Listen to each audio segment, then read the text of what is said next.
Dave, thanks for joining us. Just like last week, a bit of a frustration through the week with another game postponed due to the weather, but there's not a lot we could do on that, and focus had to quickly just turn to Partick Thistle this weekend. Yeah, we'd obviously prepared properly for the Dundee game again, but this time we had a little inkling that the game might be off anyway, but you still have to do the preparation, and thankfully it was called off a little bit sooner than it was the previous week. But again now, attention quickly changed towards Partick Thistle and getting ready for this weekend. So we've had a decent week's training now, full week to prepare for this game, and we're ready for it and looking good.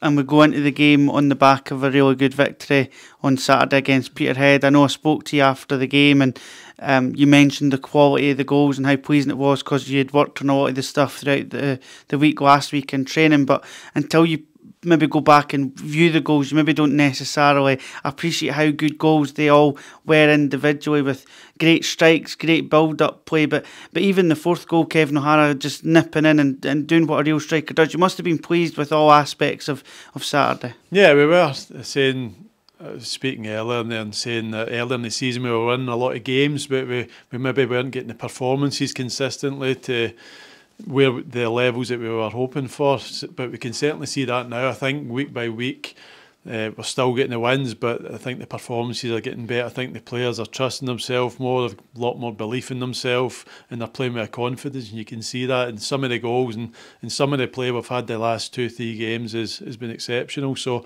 hopefully we can continue to build on that. There's still plenty of room for improvement, and hopefully we'll keep doing that as the season progresses. When I spoke to you earlier in the season, one of my questions to you was regarding the set pieces, because James had spoken about how you like to work on them a lot. One of the goals on Saturday, I think the third one, Josh Edwards' one, we broke away, of course, from Peterhead's corner and went up the park and scored. So as well as working on the attacking side of it, is that another part of the game that must have pleased you, is that we've defended the corner but broken and managed to be clinical as well? Yeah, it's something we do, and a lot of people always, you hear fans moaning consistently why teams not leaving players up the pitch, but you leave 2 or 3 round about the edge of the box with a view to starting a counter-attack. We've scored a couple of goals from them this season. Matty Todd scored one up at Arbroath. That was a great goal, and then at the weekend again. So you need players back to cover all bases. If you're leaving players up the pitch, then you're sacrificing a back post man or a front post area where loads of goals are conceded. So we feel it's the best structure to set up defensively, but also in attacking threat as well. You've got the right players in the right areas to quickly counter. This week, Partick Thistle in the Cup, so again a challenge from a championship team, a side in a higher division, but we've came up against sides from higher divisions away from home in the Cups this season, a narrow loss away to Ross County, and of course that impressive victory against Arbroath, so we won't be phased going into the match. No, say we'll respect Partick Thistle on a division above us, but we certainly won't go there with any fear. We've shown in a couple of games that we can more than match these opposition. Ross County early in the season, I think anyone who's at the game should never have lost that game. We did, which was frustrating and disappointing, but the level of performance was excellent. Then Arbroath, which was probably our best performance of the season so far. But yeah, we'll get into this game confident and fully believe that we can turn them over.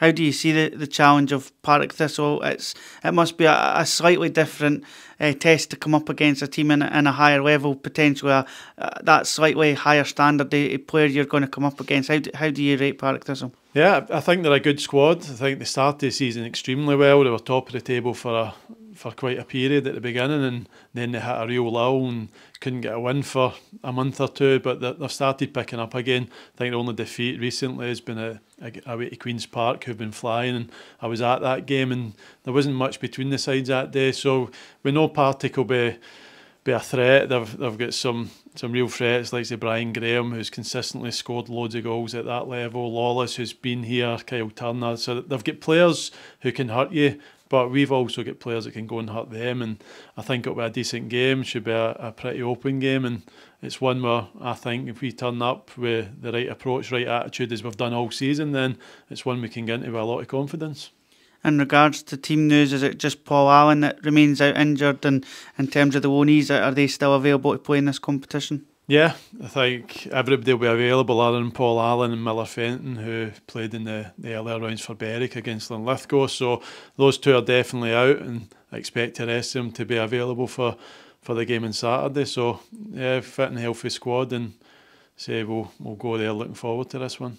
And when I spoke to you last week, of course, the kind of dreaded January transfer window question, and you came back and said about the strength and depth in the squad, and it's going to be an exceptional quality of player that's going to have to come in, because you're not just going to bring in bodies to kind of fill numbers. And that was kind of shown on Saturday, wasn't it, the strength and depth of the squad? Every player that came off the bench contributed. Robbie Mann and Kevin O'Hara and Kane Ritchie-Hustle looked sharp when he came off the bench. So you must be really pleased that, as you said, you've got everybody back to fitness, and they're all eager to impress whenever they get on the park. Yeah, I genuinely believe we made 5 or 6 changes to our starting 11 week to week, then you wouldn't see a drop off in standard. I think they're all a similar level.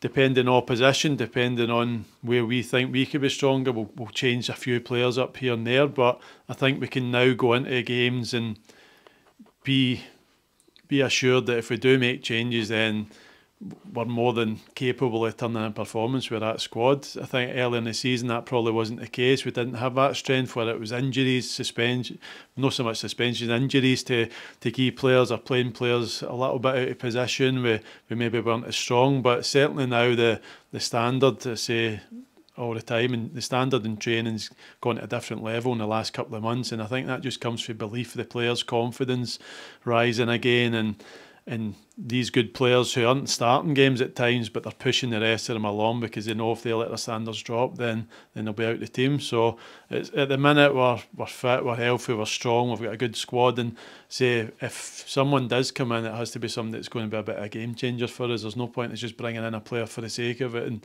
making up numbers, because at the minute, hopefully it stays that way fitness wise, but we've got a strong and pretty deep squad for this level. So yeah, we're happy with what we've got at the minute, but if someone does become available we think will really improve us, then we'll try and get something done.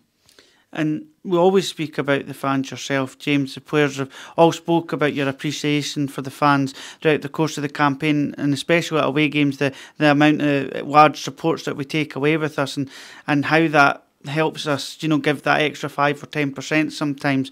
There's also that level of expectation, of course, as well, that kind of, wanting to go in and win every game at this football club. And I guess from the season that we've had so far, everybody's thriving on that kind of expectancy and really enjoying that challenge. Yeah, the fans have been outstanding since we arrived. Again, coming off the back of a real difficult season last year for everybody involved, whether that's players, staff, and fans especially, when they're turning up, and obviously their team's struggling a little bit, but it's great to obviously give them some wins to come and cheer. But they've been turning out in their numbers from the day we arrived, and I'm sure it'll be the exact same when we go through to Partick Thistle. It'll be hopefully a decent crowd through there. Partick should have a decent home support, and I've no doubt that you'll have a large following as we've had all season.